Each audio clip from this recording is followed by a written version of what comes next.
Bonjour tout le monde, joyeux Noël. J'espère que vous allez bien et que vous profitez quand même de ce temps des fêtes différent cette année. Une année assez spéciale, assez difficile, mais au moins, je veux vous dire que je vous aime. Je ne sais pas si on vous l'a dit aujourd'hui, mais je vous aime et je me sens très privilégiée que vous soyez à l'écoute de mon balado Elle brille. Déjà, de faire ce balado pour moi, c'est un privilège de parler à toutes ces femmes qui sont hyper inspirantes et hyper intéressantes. Aujourd'hui, je veux vous gâter pour Noël, un beau cadeau avec cette femme qui me donne toujours le sourire aux lèvres à chaque fois que je lui jase, avec ses histoires toujours intéressantes, de drôles d'anecdotes aussi. Alors, sans plus attendre, on y va!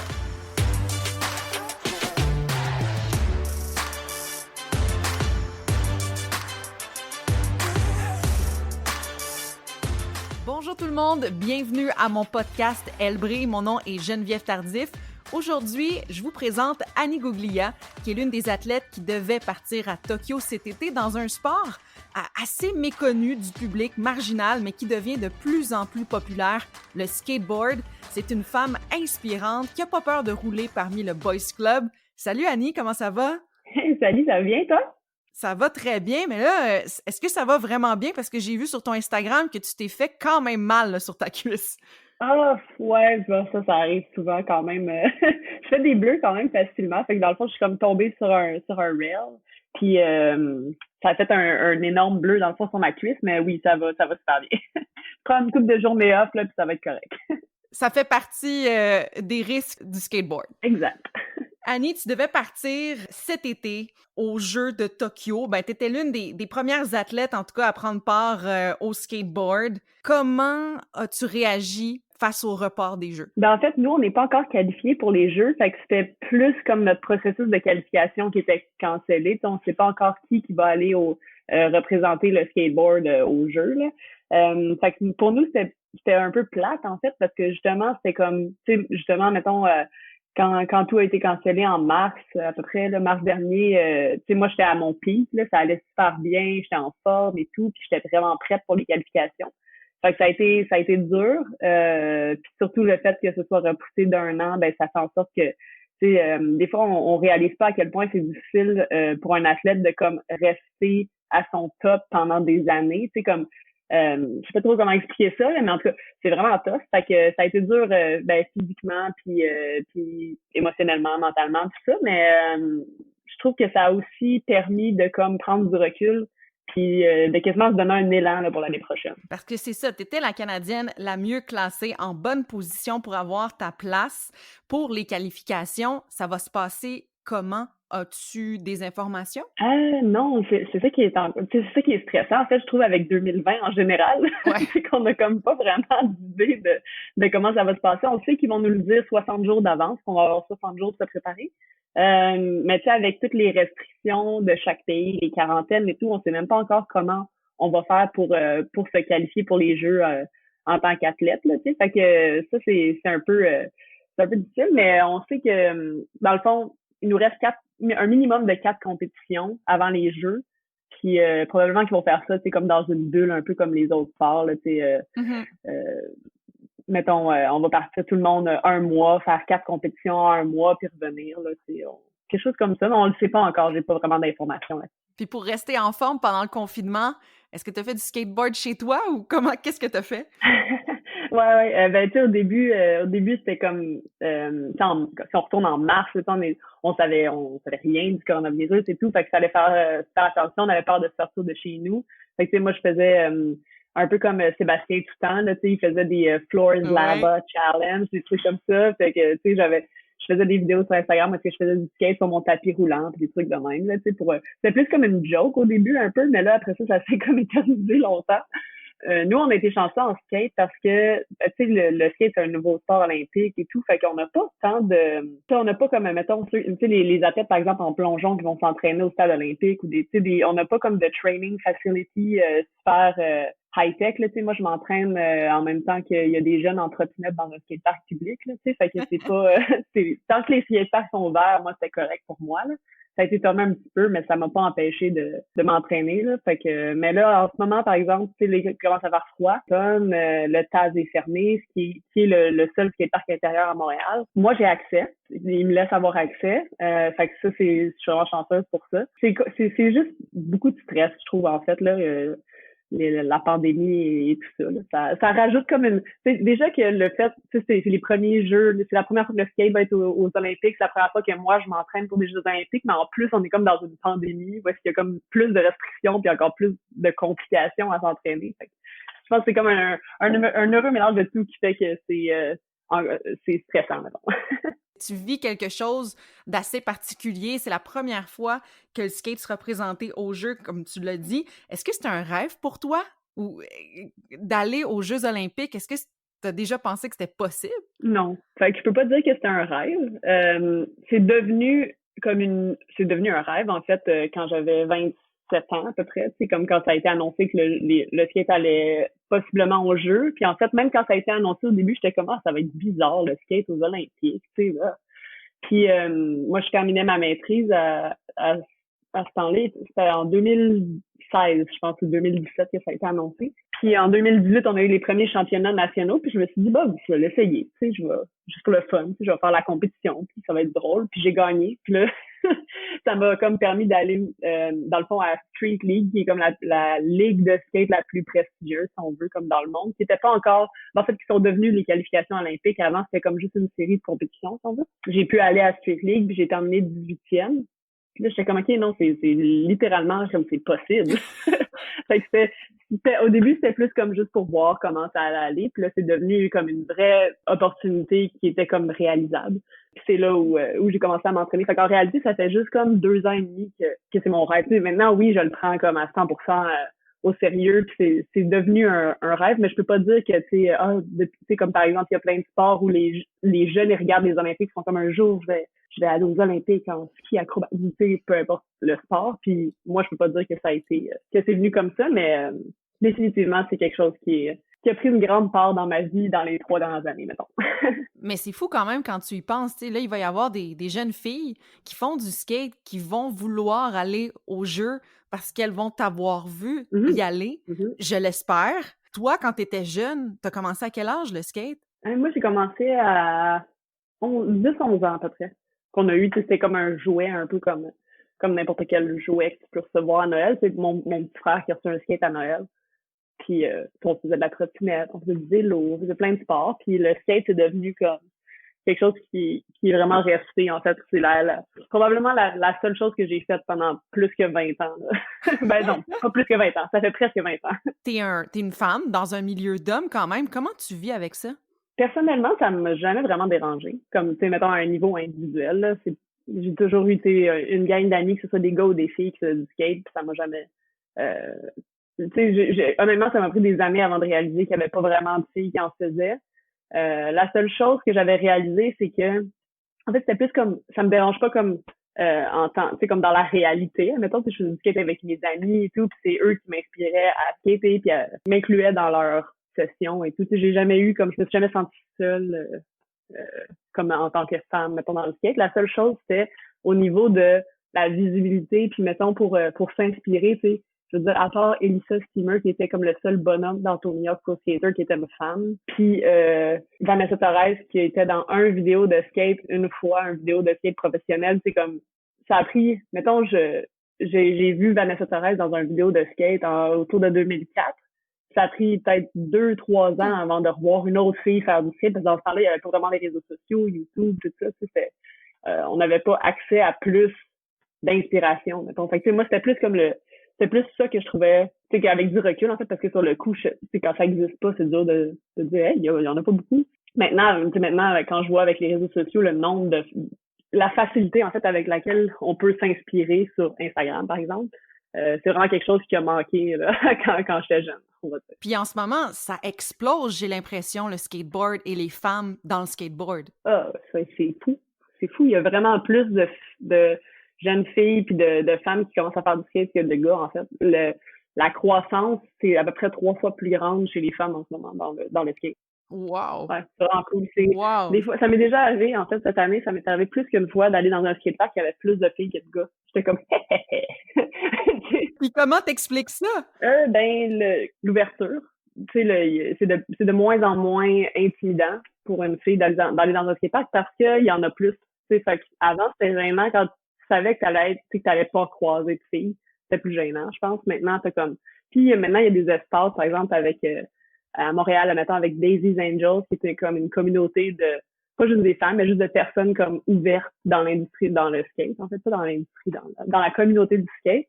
Puis ils organisent des sessions inclusives, justement, des safe space pour comme tout le monde qui est gêné d'être dans un skatepark tout seul. Ça a fait exploser aussi le nombre de filles. Mais ouais, à Montréal, on est chanceux. On a depuis 2002, en fait, on a les skateboarders qui étaient comme Ben un oui! groupe de filles dans le temps. Pour ça, il y a eu les vagabondes. Il y a toujours eu comme un espace pour les femmes dans le skate à Montréal, parce qu'on est quand même chanceux. Ça prend des leaders, tu sais, puis je pense que justement les skateboarders l'ont fait. Moi, je suis un produit du groupe Skateboarders, tu sais, que j'ai rencontré en 2006. Je m'en Puis souviens. que justement, c'était comme, tu sais, pour moi, ça a été tellement important que quand les skateboarders, ça s'est un peu comme dissipé autour de 2010-2011, ben c'est là que moi, j'ai commencé mes propres événements que j'appelais All Girls Skate Date. Je faisais comme des sessions de skate inclusives pour les filles, justement, pour essayer d'offrir un espace qui est accueillant, justement, pour quelqu'un qui est gêné d'aller dans un skatepark par elle-même. Je pense que c'est important, comme quand tu es dans une communauté comme ça aussi, de montrer que c'est correct, puis que c'est normal, puis que c'est accepté. Tu sais. C'est une inspiration pour les femmes, mais aussi pour la communauté LGBTQ. T'as pas peur de t'exprimer sur les réseaux sociaux là-dessus. Comment tu vois ça aussi? Ben, en fait, moi, je vois juste le fait que, genre, peu importe, moi, je me dis, peu importe comme qui tu es, je sais avoir la thème, mais comme peu importe qui tu es, comme si les gens veulent pas accepter ça, comme c'est pas à toi de changer qui tu es parce que genre telle personne n'est pas à l'aise avec, admettons, le fait que moi, mettons, je fasse partie de la communauté LGBT, comme ça, LGBTQ, puis c'est comme ou que je sois une femme qui fait du skate, il y a plein de monde maintenant, surtout avec les réseaux sociaux, justement, c'est facile de donner son opinion puis de penser qu'on a raison puis notre opinion est valable, même si genre ça va à l'encontre, mettons, il y a plein de gens, mettons, sur les réseaux sociaux qui vont chialer que le niveau de performance des femmes en skate n'est pas le même que celui des gars. Mais c'est normal parce que ça fait beaucoup moins longtemps, puis c'est récent qu'il y a autant de filles qui en font. Fait qu'après ça, ben, les gens qui vont se mettre à chialer, ben, pour moi, c'est pas parce que tu as une voix, parce que tu es sur les réseaux sociaux que c'est légitime qu'il faut se laisser atteindre par ça. T'sais, oui, ça va arriver. T'sais, moi, il y a des journées que j'ai des super mauvaises journées parce que je vois des trucs sur les réseaux sociaux qui m'atteignent personnellement, justement. Des personnes homophobes, des personnes sexistes, peu importe. Ça vient m'atteindre, mais je pense qu'il faut le moins possible que ça nous atteigne parce que c'est pas legit. Quand j'y vais rationnellement, c'est sûr que je me dis comme, hey, c'est complètement ridicule, tu sais, je veux dire, je vais pas changer qui je suis. Après, c'est sûr que ça peut venir m'affecter émotionnellement, mais comme le moins possible, tu sais, parce que je veux pas changer qui je suis parce que genre ça plaît pas à quelqu'un d'autre. C'est comme ça que je le vois. Absolument. Même moi, ça m'affecte les réseaux sociaux. Oui. Des fois, je vois des choses, puis c'est... Des fois, tu dis comment les gens ils pensent comme ça. Ben oui. Puis comme c'est difficile, mais comme je pense qu'il faut continuer à justement plus promouvoir le côté, c'est de montrer aux gens en fait que moi j'essaie toujours de projeter plus comme le côté positif plutôt que de chialer. Ouais, non, absolument. En fait, je finis par faire les deux. Parce que c'est difficile de faire juste l'inspiration. Juste de montrer quitter, les gens, ils peuvent après ça se sentir qu'eux aussi ils ressemblent à toi ou dire OK, je suis pas tout seul dans ma situation, puis je pense que c'est super bien. Question, comment tes parents ont réagi quand ils ont vu que tu aimais le skate, quand ils ont vu que les Olympiques pouvaient arriver pour toi? Ben, tu sais, ça fait presque 20 ans que je fais du skate. Fait que, quand j'ai commencé à faire du skate, je mes parents. Mes parents, en fait, m'ont toujours encouragé, peu importe ce que je faisais. Comme, je suis vraiment chanceuse d'avoir des parents qui, comme, m'encouragent, tu sais, justement, qui m'ont pas dit, hey, le skate, c'est bizarre, tu devrais faire, tu sais, comme autre chose. Tu sais, ils m'ont jamais dit ça, au contraire. Tu sais, mon père, il nous a construit une rampe dans notre cour, parce que, justement, il aimait ça qu'on reste à la maison, puis qu'on en fasse, dans le cours, puis ils m'encourageaient, mais pas au point non plus de, ils venaient pas nous voir faire du skate. Au début des années 2000, on allait au skatepark tout seul. Maintenant, je trouve que les parents sont très, moi je dis des fois des parents drones. C'est comme qu'ils suivent leur enfant partout dans le skatepark. des fois, je me dis comme, hey, laisse ton kid aller faire du skate. Tu sais, comme, en tout cas, c'est pas de mes affaires, là, mais tu sais, des fois, je suis comme, hey, laisse-les faire du skate tout seul. T'es pas obligé de le filmer tout le temps. T'es pas obligé, tu sais, comme, il va m'en faire pareil. Puis, moi, mes parents, ils venaient pas me voir au skatepark. Ils sont venus peut-être 2, 3 fois me voir au skatepark en genre 10 ans. Ah, mais il t'a quand même fait une rampe! Ouais, il m'a fait une rampe. Ouais, ça, c'était vraiment cool. Puis même, on avait, tu sais, comme une balançoire dans notre course, comme peut-être plus jeune, puis il avait coupé la balançoire pour nous faire des rails. Ah! C'est vraiment sick, ouais. En tout cas, mais, fait que, tu sais, ils nous encourageaient, mais c'était pas non plus comme, ils venaient pas comme, nous voir tout le temps. Fait que, tu sais, mettons, quand mes parents sont venus me voir au X Games, pour la première fois quand j'étais au X Games, je pense que c'était en 2016, ils sont venus jusqu'à Minneapolis, puis ça faisait je sais même pas, ça faisait des années, là, qu'ils m'avaient pas vu faire du skate, là. Puis ils sont venus jusqu'à Minneapolis parce que justement, là, c'était comme une grosse compétition. Puis ils savaient que c'était mon rêve. Mon rêve, en fait, moi, quand j'étais ado, c'était d'aller au X Games, tu sais. Fait que là, ils sont venus jusqu'à Minneapolis quand ils ont vu que je me suis qualifiée. Ils ont pris un avion, ils m'ont fait une surprise, ils sont venus me voir. Puis, tu sais, comme depuis ce temps-là, depuis les Jeux, à chaque fois qu'il y a une compétition à Montréal, ils viennent me voir. C'est comme le Ah. Jackalope, ils vont venir, ou mettons, ils sont venus à Toronto pour les championnats canadiens en mars, juste avant la pandémie.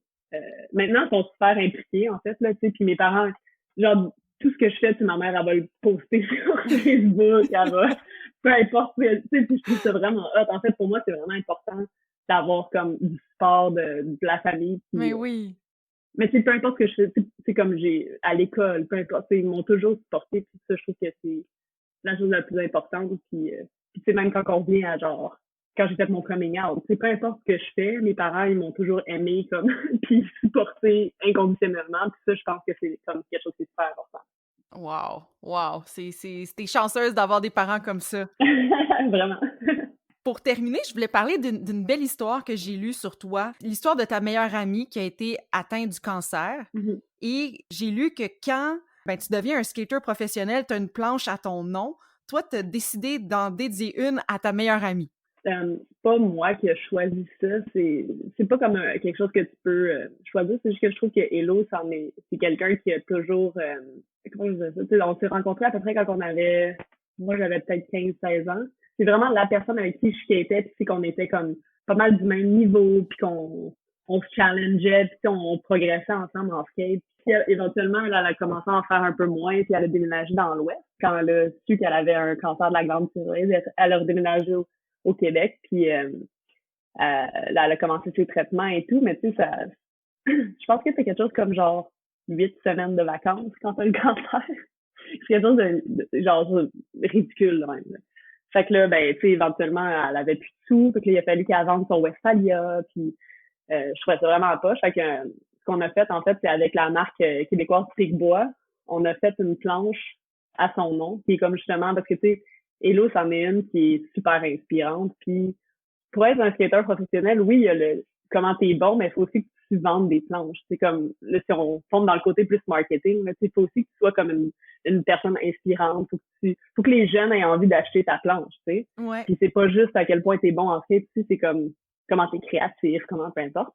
Et l'autre, ben, c'en est une que, elle aurait pu être professionnelle si elle avait continué, tu sais, à faire du skate, mais sa vie a changé dans d'autres directions, c'est bien correct. Mais quand on a pensé à ça, en fait, on s'est dit, on pourrait, au lieu de faire comme un GoFundMe, parce que oui, faire un GoFundMe, c'est super, puis ça l'a aidé. En fait, on a fait un GoFundMe, puis ça l'a beaucoup aidé, en fait. Mais on s'est dit comment qu'on pourrait comme vraiment comme lui rendre hommage tout en l'aidant financièrement. Puis là, avec Picbois, on a fait une planche à son nom, justement, puis on a vendu ça, puis on en a fait 50 en premier, puis les 50 se sont vendus super vite, là. Fait que finalement, je pense qu'ils ont fait comme 4 batchs. Wow! Puis ça se vendait super bien parce que justement, tu sais, les gens voulaient aider Hello, puis ils savaient c'était qui, ils savaient que c'était une bonne personne, puis ça fait aussi un super... souvent aussi, tu sais, comme quand c'est des éditions limitées comme ça, ben ça peut faire comme juste une planche que tu mets sur ton mur, tu sais, pour... t'es pas obligé de la skater, il y a plein de monde qui l'ont skaté, mais ça fait comme Ouais, comme un cadre, une peinture, ouais, une décoration. fait que c'est ça. Fait que ça a été vraiment, ça a vraiment super bien fonctionné. Ça l'a aidé beaucoup. Puis tu sais, ça lui a montré aussi à quel point il y avait des gens qui étaient là pour elle puis qui la supportaient dans sa bataille contre le cancer. Tu sais, quand t'as du monde de l'Australie, du monde du Brésil qui commande ton skate, tu sais comme parce que puis là qui lui écrivait, c'est hey dans le temps des skateboarders qui m'ont inspiré, puis c'est grâce à toi que je fais du skate. Tu sais, c'est comme ça venait de loin là. Tu sais, c'est là des fois qu'on on oublie à quel point on peut inspirer des gens puis avoir un impact dans la vie de personnes à l'autre bout du monde. Ah non, c'est fou. Puis qu'est-ce que cette histoire-là t'a fait réaliser sur toi? Ben, tu sais qu'il faut rien prendre pour acquis.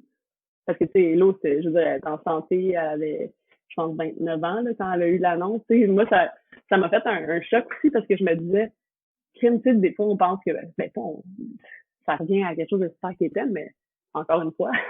Mais tu sais, de dire comme, ça arrive tout le temps aux autres et tout, mais là, tu sais, c'est comme quand ça arrive à genre ta meilleure amie, puis que tu vois comment ça a un impact, tu sais, dans sa vie, dans le day-to-day, puis comment ça a un impact encore aujourd'hui, là. Puis elle essaie d'aller, par exemple, maintenant, son sport préféré, c'est l'escalade. Si elle fait de l'escalade, ça lui prend 2 jours sans remettre. Ou est-ce que littéralement, elle reste couchée, là. Ça remet les choses en perspective. Tu sais, des fois, maintenant, je vais être super stressée pour des futilités, là. Tu sais, comme je me mets à penser à Hello, puis je suis comme, hey, pas dans le sens, hey, ça pourrait être vraiment pire, comme tu pourrais avoir un cancer. Pas ça. C'est juste comme je me dis, crime, elle est tellement forte, elle est tellement comme, il y a tellement de choses dans sa vie qui font que, mettons, si elle avait c'est comme ce que moi j'ai en ce moment, comme, elle chialerait pas, là.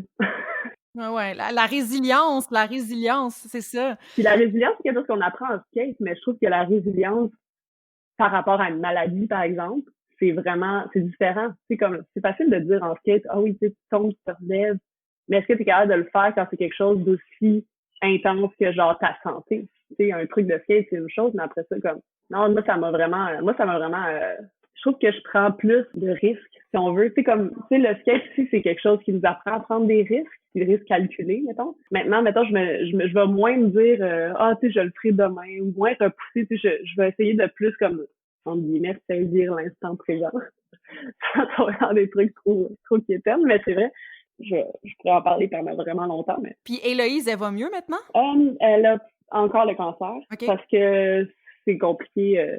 Dans le fond, c'est qu'elle a le cancer de la glande thyroïde, des ganglions aussi alentour et tout. Elle s'est fait opérer 2 fois. La première fois qu'elle s'est fait opérer, ils ont enlevé des ganglions du cancer sur sa corde vocale, fait qu'elle a comme perdu un peu l'usage de sa voix. Puis là, ben, si elle enlevait tout le cancer, elle aurait une trachéo, qui est comme le trou dans la gorge. Wow, OK. Puis elle veut pas ça. Elle veut conserver sa qualité de vie le plus possible. Fait qu'elle essaie de, dans le fond, battre le reste de cancer de d'autres façons qu'en l'enlevant complètement parce que ça lui enlèverait trop de sa qualité de vie. Je comprends. OK. Fait que, mais ça va. Tu sais, je veux dire, je peux pas parler pour elle, là, tu sais, il y a des journées que ça va mieux, il y a des journées que ça va vraiment pas bien. Mais je pense que, ultimement, comme elle garde espoir que, éventuellement, comme elle va réussir à être cancer-free.